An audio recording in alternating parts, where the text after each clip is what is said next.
Hello, Lindsay here with the Mindful Living Movement, and today I thought I would talk about a couple different styles of yoga. There are a lot of different lineages of yoga, from very traditional to more modern adaptations, and quite a spectrum from like really chill and relaxing all the way to like the power yoga, super sweaty, really intense workout. And finding the right one for you can sometimes feel a little bit daunting, or you might see the traditional name on the schedule and go, what the heck does that mean? So today I wanted to talk about two that are pretty common, and the ones that I am teaching on the schedule at Solstice, the regular schedule. So the first is a Vinyasa style yoga practice, and I have two different variations of this that I teach, the beginners and then the all levels. But a Vinyasa is, for very, very simple terms, is a flowing style yoga practice. So basically, the breath, we try to sort of set a pattern for our breath, a little bit like a metronome. So we're always inhaling and exhaling for the same rhythm, and then the movements follow that breath pattern. And it becomes very meditative. It's really juicy. You're just like constantly sort of moving and breathing. And quite honestly, probably my favorite style of practice, because it gives a lot of opportunity to just like move and not think too much, which can get in the way for a lot of us. And so if we were talking of like what type of postures and movements you would see, sun salutations is a big one. That's really where Vinyasa is sort of rooted in. You're going to see sun salutations A and B, maybe classical, maybe moon salutations. Don't worry if you don't know what any of that means or those specific postures. That's sort of where it sort of starts. And then I like to teach a pretty creative flow. So we're going to take a little bit of the traditions and then we're going to sort of break free from that and package things together in a little bit of a different way.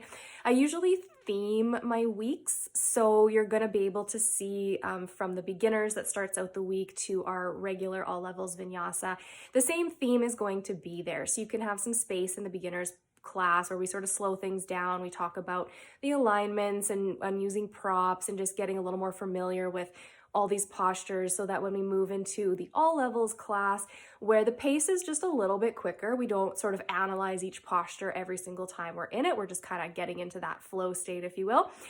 So I like them together just based on the same theme, because it just gives a really nice way to get into that moving meditation and get out of our head. But sometimes it takes a little bit to just sort of like learn it and figure it out. And then yin yoga. So yin yoga is on the other end of the spectrum. Yin is more of the sort of relaxing, softer, I hate to use the word easier, because easier versus harder is very relative. Some of us sitting still is really, really hard. So a yin practice can feel really hard, just being still for any length of time. Vice versa, maybe the whole like getting really sweaty and moving and breathing, maybe that's where we find more of our challenges. So with a yin style practice, generally, traditionally, it's longer, more passive holds. So not really using muscle engagement. We're really just sort of letting ourselves be propped up. We use a lot of props, blocks, bolsters, straps, so that we are sort of safely relaxing into the postures. And we do spend a little bit longer in each posture for that reason. We're really focusing on connective tissues, fascia, joint health is a big one where we really get into, and just generally sort of down regulating the nervous system. So bringing ourselves from that maybe more agitated sympathetic nervous system or the fight or flight nervous system, which is generally what we go about our day in, down to the parasympathetic nervous system, which is the rest and digest, the healing, the calming, and just sort of bringing ourselves back down to earth. We really need both, but we tend to operate a little too much in our sympathetics. So that's, again, another really good reason for exploring this practice.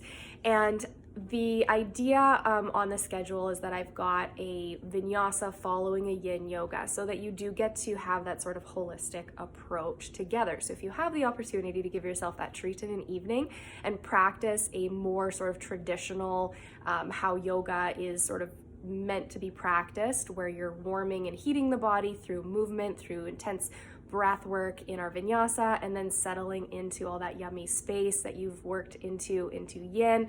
It helps the mind clear, ground, release stress. It just is such a delicious way to explore the practice. If you have any questions on that or any specifics that that I threw at you there that you want me to dive deeper into, please let me know. I would be more than happy to explain it. Have a beautiful rest of your day until we get to meet again.